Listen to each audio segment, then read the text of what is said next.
So as I had shared with the community in the Zoom meeting last week, that when I encounter suffering, it's a great motivator for my Dharma practice.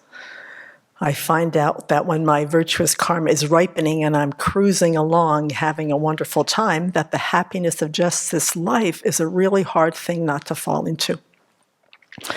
But when I'm physically suffering, I can't ignore the fact that samsara is playing itself out. And at this moment, it's not giving me what I want. And so I can really drop into the situation at hand. And so getting COVID was an incredible opportunity to put my suffering in a Dharma perspective, because the lens really does get quite widened when I can do that. So in the beginning of it, there's a lot of sleeping, not feeling great. But what I do when I get physically ill or injured, the three kinds of dukkha are really easily accessible for me. So in the beginning, it was like, okay, the dukkha of pain, here we are, Semke, it's real obvious. The physical pain, the physical discomfort. It wasn't a great pain, but it was uneasy and uncomfortable. The second one was the dukkha of change. Now, I could kind of look at this impermanent phenomena, and part of me was hoping that the permanence would go towards the feeling better kind of change rather than the feeling worse kind of change. But I could see that this, the alleviation of suffering is really much what's happening with dukkha, is from one suffering lessening, increasing, changing moment by moment. And then the third kind, the all-pervasive conditioned dukkha, just really landed in a very, very different way this time for me. And how it happened is that I said to myself, okay, why did you get COVID? Okay, Semke, because you have a body that by its very nature gets old. Okay, you've been obvious about that. That's becoming a lot more, less subtle as you're getting older. Getting sick, well, you've been getting a lot more frequent illnesses than before too, okay. And then by its very nature, it's gonna cease. And so I can put that in my head, but I don't have it really in my heart, but it's out there. And you have a body because you created the causes for it. Due to the ignorance, the self-grasping, the grasping at needing a body and mind to have a sense of I. And then what happens as a result of that, all this crazy thinking, these afflictions, these wrong views, that then under their sway, you are compelled to do things that harm yourself and others, and you pay the price. So looking at the conditioned aspect of all pervasive conditioned dukkha was just kind of sitting there looking, this is why this happens. This is an unending circle since beginningless time. So then I moved down into another layer where there's this analogy that they use a lot with this all, I believe is specifically with all pervasive dukkha, I'm not sure, and I change it slightly to give it some more depth, is that they say it's like walking along the edge of a cliff. But for me, it's up at the top of a chain of large, vast mountains where on one side you have a crevasse, on the other side you have a crevasse, and your path is about 2 feet wide, and you're walking along that. Now, this is the pervasive part, in that the Abbey community has been walking along this footpath together. And up until COVID, we had a spectacular view, we had some beautiful stars, we had lovely sunsets, all this virtue that we're generating, and that's ripening. And I said, we're all quite fine. I mean, just looking at this, going back in time, the circumstances prior to all of us getting COVID showed no indication that a little strong wind of karma was going to blow, bringing a thunderstorm of this particular kind of ripening. I don't know about you, but I had no indication of it. I mean, the Abbey was safe, we were evacuated, we came back to our home, the Buddha Hall is getting built, the kindness, we were treated like kings and queens. After that, we had a wonderful offering service Saturday, we worked in the forest, there was a lot of joy, a lot of work done. The day after that, we hosted our friends who hosted us to show our immense gratitude, and in return, humbled by the fact that they said, we wouldn't want it any other way. And then that whole week being busy little bees trying to get ready for ordination of 3 shikshamanas. I mean, we are creating virtue. We are experiencing the ripening of a lot of virtue. And then on the evening of the ordination, 4 of us tested positive, and within the next 5 days, the entire community has COVID. It's like, boom. Who would have thought? So the subtlety of this all-pervasive conditioned dukkha, that it kind of, as His Holiness says, although our bodies and minds may never experience pain at this very moment, with the slightest change of circumstances, they easily will. I mean, that's the thread of that's going through the needle. That's walking on this footpath with these crevasses on both sides. And with the slight change of circumstances, well, I don't think I'm going to bother to figure out what that was. Who cares how it came and how it happened? The slightest change in our circumstances made that happen. And it was a collective one, which was extremely interesting. I mean, we have a lot of collective karma together. This was just another one. But luckily, in some small way, none of us fell into the abyss. All right?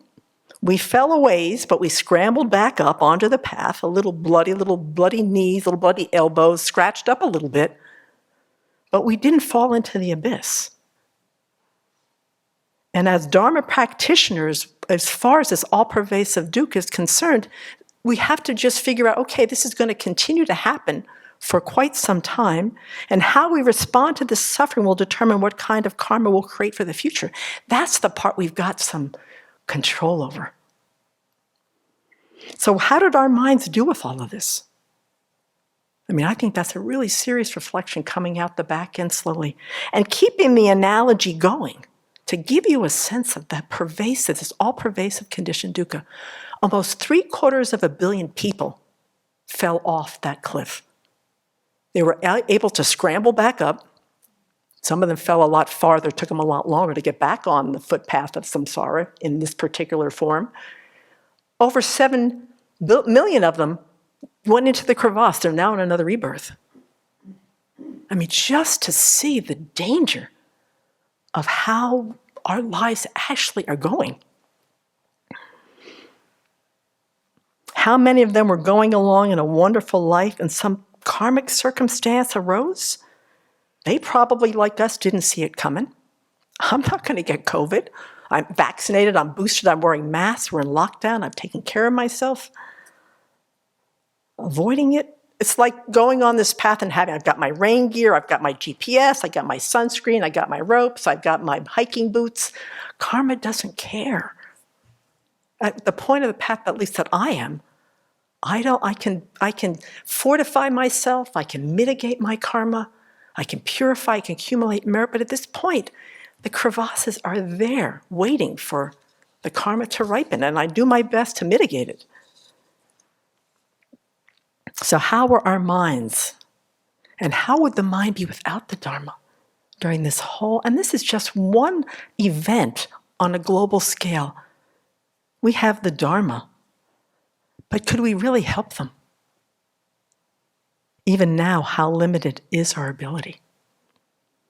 But it's very interesting for me that instead of falling into despair and hopelessness when I think in this way about the 3 kinds of dukkha, during my time recovering, I fell into this kind of incredible tenderness and this incredible compassion for all of us. This recognition of the suffering, how much I wish it were different for everybody. I mean, I got to that place in my mind saying, God, I wish that hadn't happened.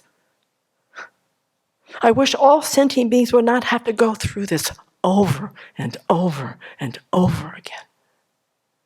That our fragility, our resilience, our courage, our confusion, all rolled into one, and the all-pervasive conditioned dukkha driving it, blowing, flinging us here and there.